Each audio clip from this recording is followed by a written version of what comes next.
go on to your next story because that's one that I am intrigued by. So Well, this is really kind of an incredible and unexpected one to me, and that is that in a 10-year UK study of 11,000 kids, they found that playing video games did not have a negative impact, as people expected. Even if they started as early as 5 years old, they did not have later behavior problems, and it was done at the University of Glasgow, and it used surveys of mothers in a massive millennial survey to track the behavior over time.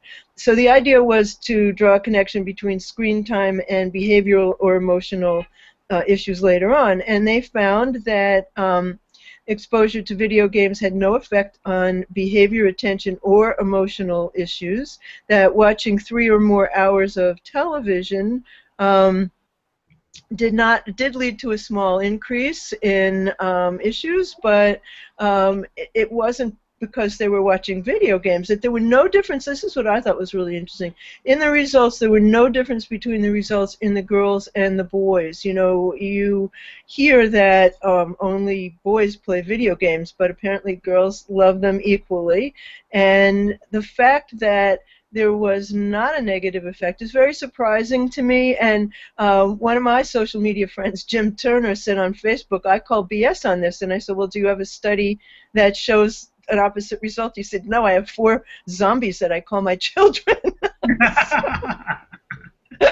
well, I think I am not surprised by the findings. You know? I just am surprised that somebody finally did a huge study to determine what I think I already knew. I mean, I play video games. My nieces and nephews have been playing video games since they're little kids. I just don't see I never bought the causation argument that one thing leads to another. Certainly, any way, however we use media, and there's new media we're using all the time, that inevitably leads to neurological changes in the way our brains work because our brains adapt to how we consume content, right? But that doesn't mean it's bad. It doesn't mean it's and your friend's zombie kids, they may look like zombies to him, but they're solving problems when they're playing video games. They're thinking and they're doing, you know, which I think is a significant difference between playing video games and sitting back and watching TV passively, you know.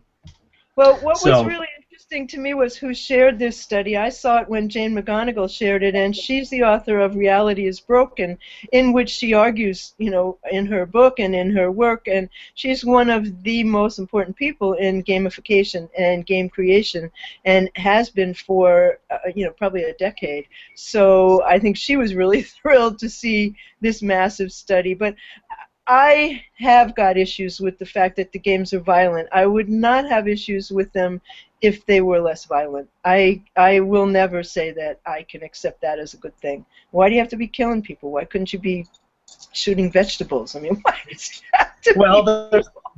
Well, here's the thing: is there you can be shooting vegetables. There's a game, Plants vs. Zombies, right?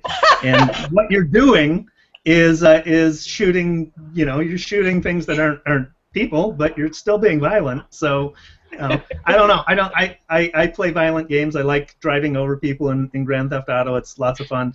But I'm not going to go out and be violent to anyone. You know? I guess that brings us to the end of another episode of Beyond Social Media. Please do follow us on Google+, where we are the Beyond Social Media show, and follow us on our YouTube channel. The video of today's show will be in the listing page that you got here through, and on our YouTube channel.